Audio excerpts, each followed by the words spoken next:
you know about the biggest car theft in history?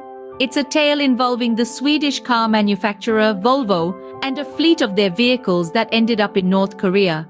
In the mid-70s, Volvo shipped 1,000 vehicles to North Korea. The vehicles in question were the sedan model 144, produced between 1966 and 1974. Unfortunately for Volvo, after the 1,000 cars were shipped, the payment was nowhere to be seen. Even today, Volvo has not received a single dime for those vehicles. This shipment of 1,000 cars was part of Sweden's intention to build economic cooperation with North Korea.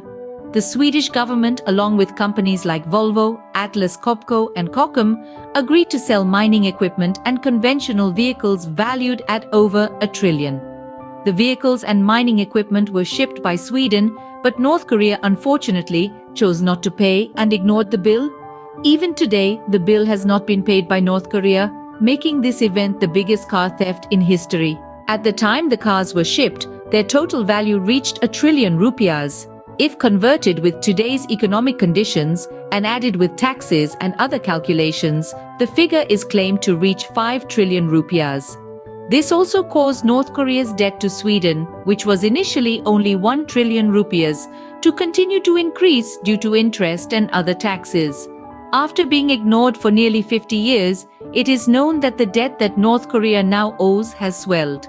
Referring to the selling price of the Volvo 144 in the 70s, the price was around $3,000 or equivalent to 45 million rupiahs for each unit. So the total price of 1,000 Volvo 144 units is about 45 billion rupiahs, plus interest and taxes that have swollen up to 460%. The total loss of Volvo is now at 208 billion rupiahs. Because of this fraud case, the Swedish government was forced to pay the losses suffered by these companies from its own state treasury. Meanwhile, North Korea is still casually using the stolen Volvo 144s, many of which are still in use as taxis today. In summary, Volvo has suffered a significant loss due to this event, making it the biggest car theft in history. The company was left unpaid for 1,000 cars, and the Swedish government had to step in to cover the loss. Meanwhile, North Korea continues to use the cars, making this story a striking example of international fraud.